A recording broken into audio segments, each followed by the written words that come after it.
ஜிம்முக்கு எந்த நிலமை வந்தால் வேறு எங்கே தான் வருது. வணக்கம் நண்பா. மண்டே அதுவும் நல்லா பயங்கரமான மோட்டிவேஷனில் காலையிலே நல்லா பேர்ச்சம்பலாம் அது என்ன சாப்பிட்டு ஒர்க் அவுட் பண்ணலான்னு ஜிம்முக்கு வந்தோம்னா இங்கே ஒரு அதிர்ச்சி. என்னடானா ஒரு பயலை கூட காணாங்க ஜிம்மில். வெறிச்சோடி கிடக்குது. ஜிம்மு ஜாயின் பண்ண ஃபஸ்ட்டெல்லாம் பார்த்தா 10-15 பேர் கிடப்பாங்க. ஒரு ஒரு மிஷினுக்கும் ஒரு ஒரு ஆள்கிட்ட வந்து மிஷினு ஃப்ரீயாக இருக்காது, அந்தளவுக்கு பிஸியாக இருக்கும். இப்போ பார்த்தீங்கன்னா அது என்னை தவிர வேறு யாருமே இல்லை. அதுவும் இன்றைக்கி பார்த்தீங்கன்னா திங்கக்கிழமை என்ன ஆச்சுன்னு தெரியல. நம்மளே ஒரு சில நாள் வரமாட்டோம், அது ரசியம். இருந்தாலும் இன்றைக்கி ஒருத்தர் கூட வரல, நம்ம ஒரு ஆள் தான் இருக்கணும்னு நினைக்கிறப்போ கொஞ்சம் சங்கடமாக தான் இருக்குது. இருந்தாலும் இந்த ஆள் எல்லாம் இல்லை, நம்மளாலும் அதனால் ரூமுக்கு போயிடலான்னு இல்லாமல் 1 மணி நேரம் ஒர்க் அவுட் கம்ப்ளீட் பண்ணியாச்சு. ஏன்னா லைஃப்பில் என்றைக்குமே வந்து தனியாக தான் ட்ராவல் பண்ண கற்றுக்கணும். தனிமை தான் நம்ம லைஃப் லாங் நம்ம கூடயே வரும்.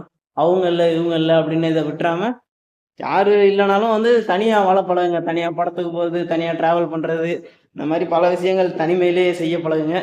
அப்போ தான் வந்து நாளைக்கு இவங்க கூட யாரும் இல்லைனாலும் அது நமக்கு ஃபீல் ஆகாது. ஏதோ காலையிலே அறுவை போடுறேன்னு நினைக்கிறேன். ஏதோ சொல்லணும்னு தோணுச்சு. சரி வரட்டான்னு தான் வீடியோ முடிஞ்சுச்சு.